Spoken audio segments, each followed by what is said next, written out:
Chapter 14. Harry sits in the passenger side of the Renault for a long time, listening to engine tick as it cools. At first, he's still angry and begins mentally preparing the long rant he plans to deliver upon Draco's return.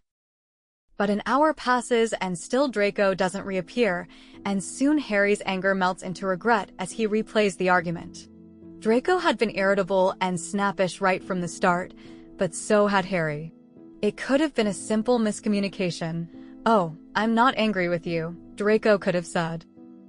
But a little voice of reason adds, "You could have been a lot clearer too." Harry flushes guiltily, thinking how the argument had reminded him of their schoolyard rivalry. He'd been quick to feel defensive and take every remark as an insult. Now that he analyzes the entire argument, he thinks that he would have interpreted Draco's comment about Neville as a harmless joke, or even a playful jest had Ron or Hermione said it. Well, he won't apologize, he thinks stubbornly. Draco hadn't been reasonable either, after all. Harry might take a little blame, but only, for example, a quarter. No more, no less. Asterisk, asterisk, asterisk. When 2 hours have passed since Draco disappeared, Harry grimaces when he thinks of what he said. "At least I have friends." That hadn't been fair at all, Harry thinks, feeling ashamed. It's just, Draco had sounded a lot like he used to whenever they were slinging insults at Hogwarts, and even though Draco's expression had been anger rather than a smirk, Harry had just sort of responded automatically with the personal insult. Maybe he'll take half the blame. But no more. Asterisk, asterisk, asterisk.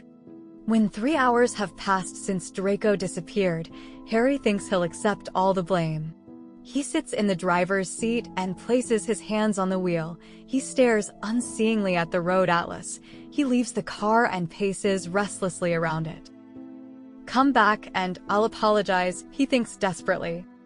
"I don't mind saying sorry if you're here." But Draco doesn't come back. Asterisk, asterisk, asterisk. Come nightfall, Harry drives to Llandoednacht. It's a reluctant journey. He can't stop worrying. He's worried over many things during his life. The knot of fear and anxiety in his stomach is certainly not unfamiliar. He knows the feeling well, whether from things like his first Quidditch match or the challenges of the Triwizard Tournament, whether from the safety of his friends or the future of Hogwarts students during the persecution of Muggleborns. But it's certainly new to be worrying about Draco Malfoy. Before he leaves, Harry carves the coordinates for Llandoednacht into a fence post, hoping that if Draco returns to the spot he will be able to locate Harry. Still, it's a long and lingering departure. Harry keeps thinking, "I'll wait just another minute." And then, when the minute passes without sign of Draco, he thinks just another minute. At long last he leaves. But even as he starts the engine and turns the indicator on, he's vainly hoping for Draco to reappear. But the nondescript and empty patch of road slowly disappears in the rear vision mirror as Harry drives away. Asterisk, asterisk, asterisk. In Llandoednacht, he finds a boutique guest house close to the coastal walking track. It appears to be of a markedly higher quality than the other places they've stayed. The receptionist chatters brightly to Harry about the weather and gives him the key for the room. "You're on the second floor, on the eastern side," she says cheerfully. "Breakfast is served from 7 to 9, and we have maps and brochures available for your perusal. Enjoy your stay." "Thanks." Harry pauses. "I'm waiting for another guest to arrive, actually. Just in case." "Tonight? We close in an hour." "Tomorrow. Maybe the day after." "Would you like to book a separate room? Your current suite is a twin share." "No, that's fine." He gives her Draco's name and she assures him she'll send him through if he arrives. Harry finds his room with little difficulty. Draco would like it, he thinks. There's an expansive view over the emerald green fields, leading to the dramatic drop of the cliffs. The ocean, bright in the setting sun of midsummer, looks tranquil and gentle, a far cry from the lashing waves of winter that last greeted Harry on this coast. There are 2 double beds. He chooses the bed closest to the window, trailing a hand along the crisp linen. There's very little to unpack: a few sets of clothing he bought in Hopper's Crossing, his wash bag with a toothbrush, razor, and comb. Still, Harry spends a long time rearranging the items. When he's exhausted that activity, he roams the small room. There's a little balcony, an armchair in the corner of the room, a small writing desk in the other corner. He's trying to distract himself, he knows. It's futile. He goes to a nearby pub for dinner, but he returns just an hour later, unable to enjoy himself despite the pleasant meal and scenic walk back to the guest house. The receptionist seems to guess at his question before he says a word. "No guests," she says. Harry nods and walks tiredly to his room. Asterisk, asterisk, asterisk. He wakes early, before sunrise. He stands on the balcony and looks out across the dark line of the Cornish coast. The pre-dawn air is crisp with a salted ocean breeze, but soon it will be tempered by a warm summer day. It's the 17th of June, Harry remembers. The 5th of June, the day Draco arrived on his doorstep, tossed his cloak casually across the kitchen counter, and said, "Come for a drive?" It had been Draco's birthday. He would have turned 25.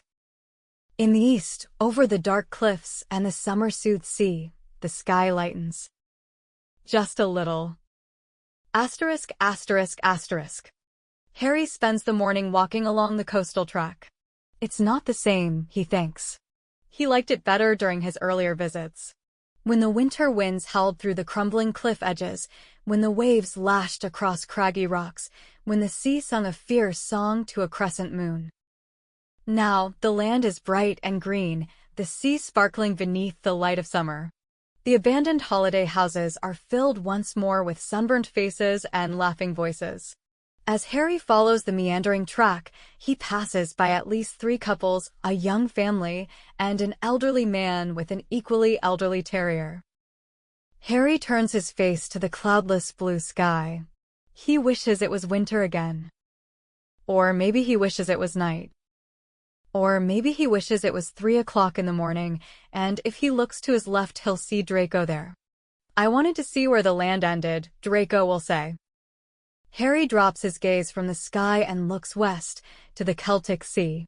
Somewhere across the horizon, across the ceaseless tides and winding currents, it will meet the North Atlantic Ocean. And all the oceans meet each other, and all the land becomes a never-ending constellation circling the world. Maybe he just wishes Draco was here.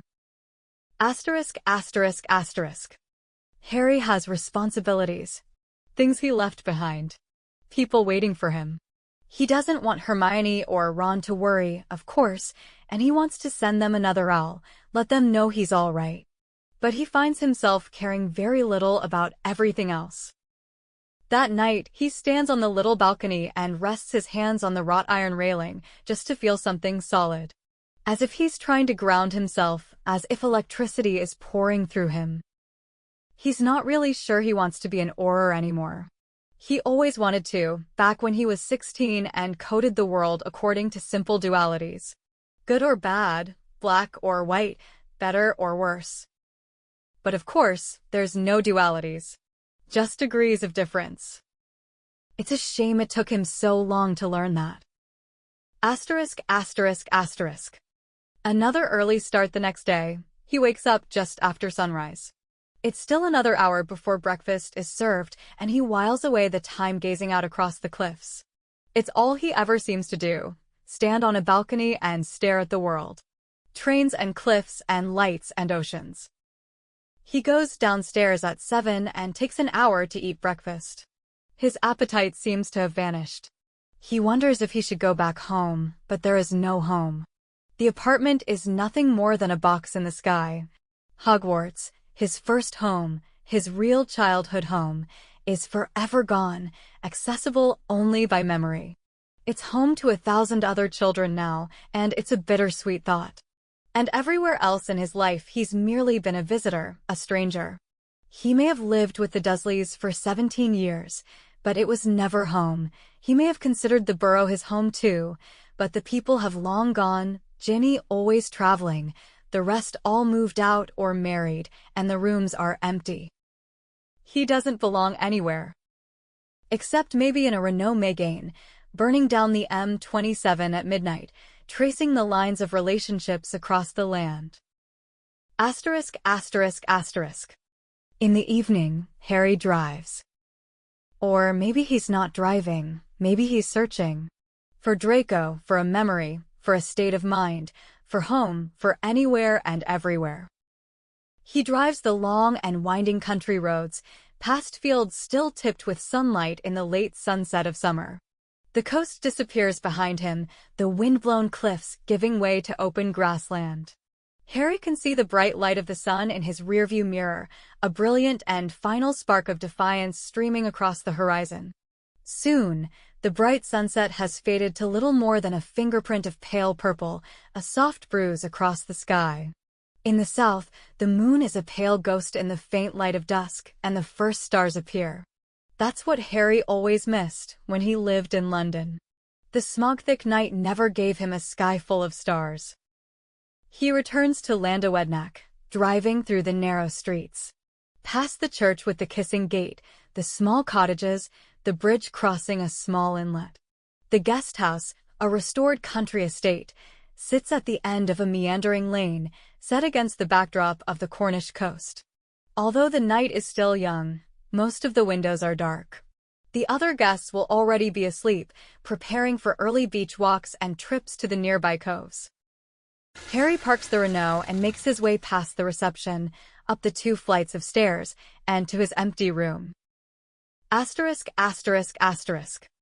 Later on that night, he leaves again to follow the winding thread of the southwest coastal track.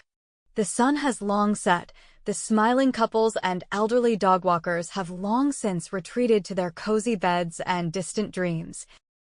There's a wide curve of a cliff nearby. It could be the same one he visited in Draco's memories, but Harry doesn't care to revisit it. Instead, he follows the slow descent of the path until he's standing in a sheltered cove. The shallow water washes gently over the silt and sand before retreating again, and Harry's reminded of how the ocean sometimes feels like an echo of his pulse.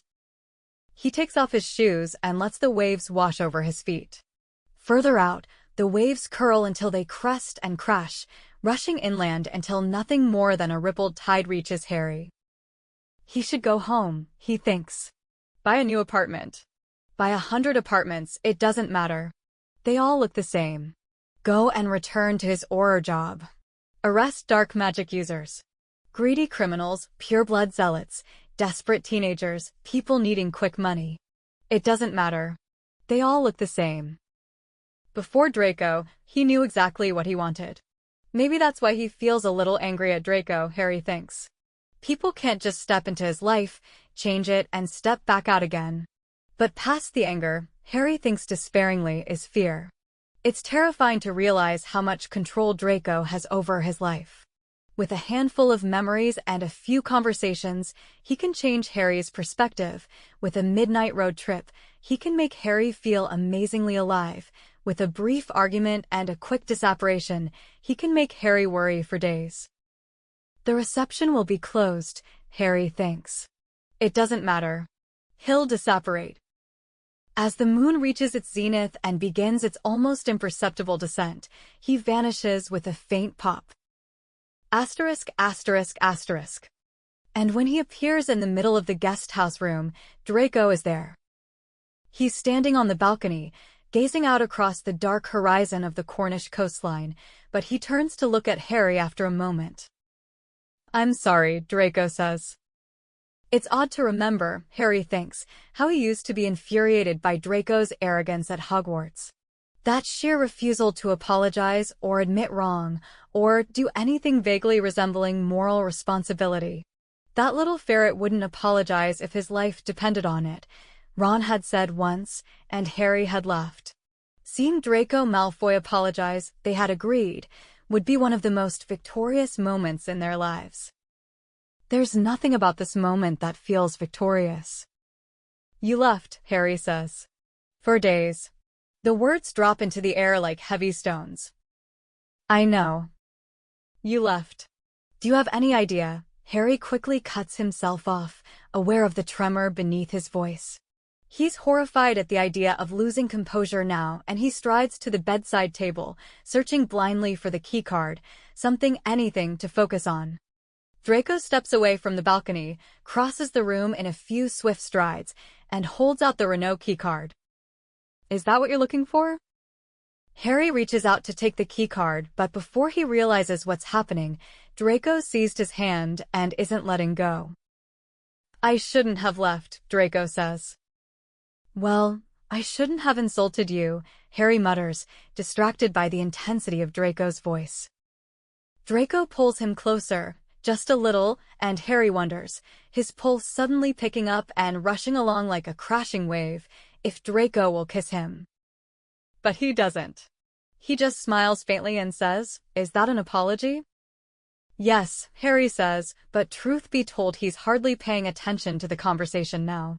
He doesn't think he's ever been this close to Draco, and he wonders how he never noticed the faint flecks of slate blue hiding in his gray irises. Then stay, Draco says, and Harry, gaze dropping to Draco's mouth, takes a moment to catch up to the words. What? He asks at last. Stay, Draco repeats, letting go of Harry's hand and stepping away. He holds up the keycard. You were going to leave, weren't you? What? Harry, suddenly aware that he's staring at Draco and apparently unable to construct coherent sentences, reddens slightly. Oh! Right. No. I mean, yes. Draco's faint smile is giving way to clear amusement. Are you always this articulate when you're tired, Potter? Harry seizes upon the excuse with great relief. Tired. Yes. Suppose I should get some rest. Draco sets the keycard onto Harry's bedside table. See you in the morning, then, he says. Where are you going? Harry asks, feeling sudden trepidation. I'm going to have a shower, Draco says, picking a folded towel up from the end of the other bed and disappearing into the ensuite. Harry thinks he'll stay awake for some time, but after he's climbed into bed, he finds himself lulled by the sound of the waves, the sound of water humming, and soon he falls asleep. Asterisk, asterisk, asterisk. He wakes up once, just before dawn. There's a faint gray light filtering through the windows, casting weak shadows through the room. The sun is only just beginning to rise, he thinks. A few feet away from him, on the other bed, he can see the faint silhouette of Draco sleeping. He's facing away from Harry, curled in on himself as if trying to disappear, and Harry wonders if Draco ever has nightmares about the war. Harry does, but so does everyone. Ron, Hermione, Ginny, Neville, all of them. All the people who saw friends and family die before them. All those who heard Voldemort's voice echoing throughout Hogwarts, the place they always considered an untouchable haven. All those who watched the castle crumble around them. Some people like to talk about the war, some people don't. Harry doesn't. Ron doesn't either, but Hermione does. Ginny tried to speak about it with Harry, but gave up after her initial attempts were met with silence. It had been a point of contention between them for a while. You'll feel better if you just talk about it, Ginny had said, and Harry had pointed out, quite calmly, that he did feel better about it. It had happened, and that was that.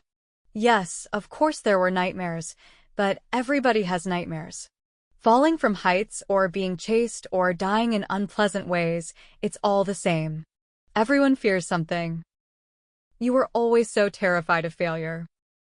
Maybe Draco dreams of all the times he failed. And maybe he views it as a failure running away 3 years ago, but he came back, and then he ran away again after their argument, but he came back. For days, but he came back and apologized. He's trying, Harry thinks. And he's getting better. And that's the opposite of failure. Asterisk, asterisk, asterisk. Sometime after sunrise, it begins to rain. Even the warmth of summer cannot deter the low clouds rolling in across the gray horizon. Harry goes for an early morning run, a habit left over from his Auror training. He comes back, slicked with mud and sweat, and takes a hot shower. Draco is still asleep, he thinks, and he goes downstairs to breakfast. Typical that after Draco's returned, it rains.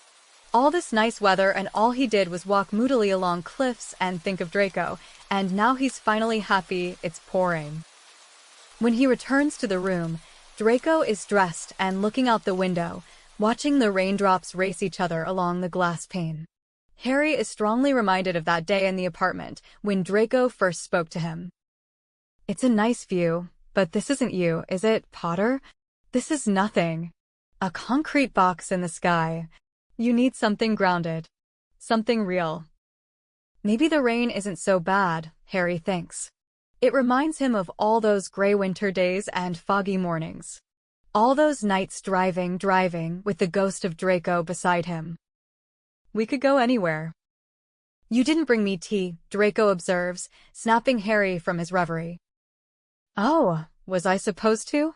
Harry's amused. Draco gives him a look. "No milk, 1 sugar." Harry humors him. "All right. Anything else?" Draco looks startled. "What? Anything else?" Harry repeats, smiling. Draco gives him an annoyed look. "I thought you'd say something about spoiled Malfoys giving orders," he says. "You're not supposed to agree and smile." "Oh, I'm so sorry." "I'll try to be more predictable," Harry teases, refusing to be drawn into an argument. This is what happened last time, he reminds himself. Both of them taking everything far too seriously and getting defensive over nothing. "Let me guess, now's the part where I storm off and you sulk for hours?" "I don't sulk. I reflect on my life," Draco says loftily. "And I don't storm off, I make a strategic departure," Harry says. Draco glances away, but Harry can see a smile hiding in the corner of his mouth. It's odd, Harry thinks, how he and Ron always thought hearing Draco apologize would be their moment of victory. But Harry feels most victorious here and now, watching Draco smile.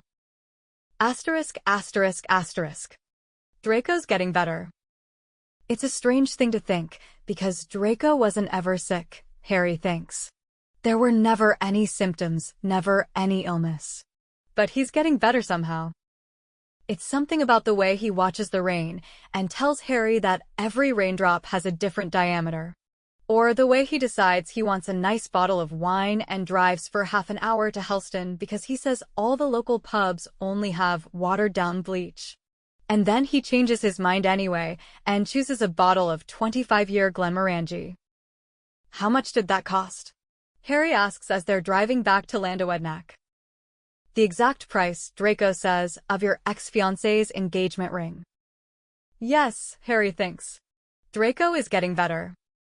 Asterisk, asterisk, asterisk.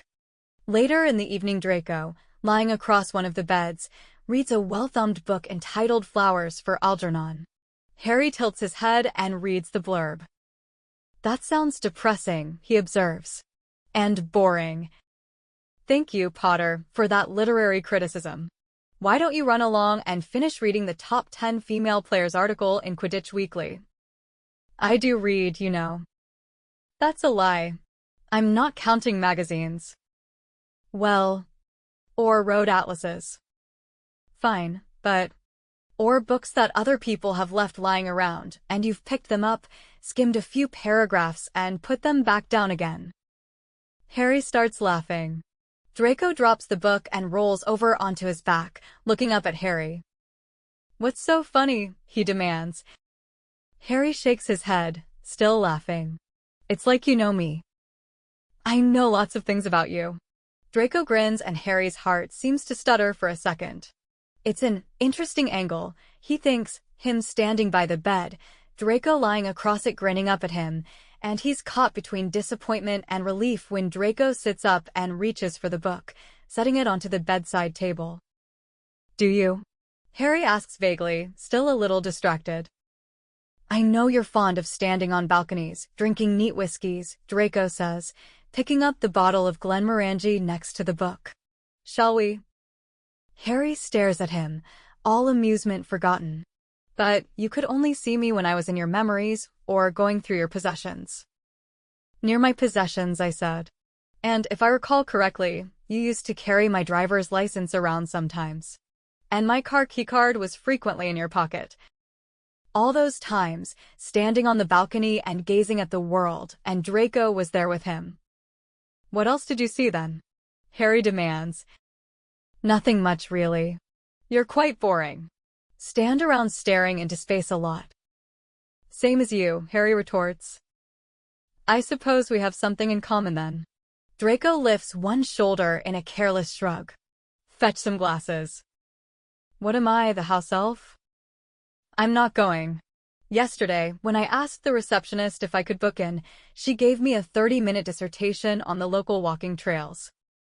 You know, normal people might find that welcoming. That's what locals do. Friendly chats. Then off you go, Potter, and have a friendly chat with the endearing locals. Harry concedes defeat and leaves. He reappears 40 minutes later. Draco's smiling. Shut up, Harry says. I didn't say anything. I thought I'd be trapped forever. She kept going on about the native plants along the coastal tracks. Did she? How fascinating. Draco takes the glass tumblers from Harry's hands, his fingers brushing fleetingly along Harry's. Yes, fascinating, Harry says dryly, watching as Draco sets the glasses down and opens the bottle of Glenmorangie. You have it neat, if I recall, Draco says. I'll take mine on the rocks. He taps his wand against the glass of water on the bedside table, and the water instantly transforms into ice cubes. You do know that chilling the whiskey suppresses flavor and aroma? Harry says conversationally. Draco pauses halfway through pouring Harry's glass and stares at him. What? Harry asks. Sometimes, Draco says, you can be quite surprising. Harry hides a smile as Draco pours 2 neat whiskeys. Asterisk, asterisk, asterisk. They stand on the balcony, despite the bruised clouds rolling in across the horizon. The sun has set early, sinking under the weight of rain and gray sky. Harry leans on the railing, glass in one hand, and looks at the churning waves of the ocean. Storm's coming, he observes, taking another sip of the Glenmorangie. He waits for an acerbic remark from Draco. Really, Potter? How observant of you. But Draco is silent. Harry looks at him. He suits a storm. His pale complexion and white blonde hair seem almost luminescent against the charcoal gray clouds. I like storms, Draco says at last. He looks down at his glass, then downs the rest of it. Draco, Harry says quietly, recognizing the signs. The abstract way Draco speaks, the way he stares closely at objects. The summer storms always felt like coming home. Draco, Harry repeats. This is real. Draco looks at his empty glass. I know. Do you? A pause, then Draco reaches out and takes Harry's hand. Yes, he says. Their rule. When you were trapped in time, we couldn't make contact, could we? So this must be real. A simple little strategy. Necessary contact for the sake of reality. That's all. Harry's walking a dangerous line and he knows it. He tightens his grip around Draco's hand as they stand together to watch the storm roll in. Thanks for listening. If you enjoyed this chapter, please hit the subscribe button and ring the bell to stay updated with more audiobooks. Happy listening!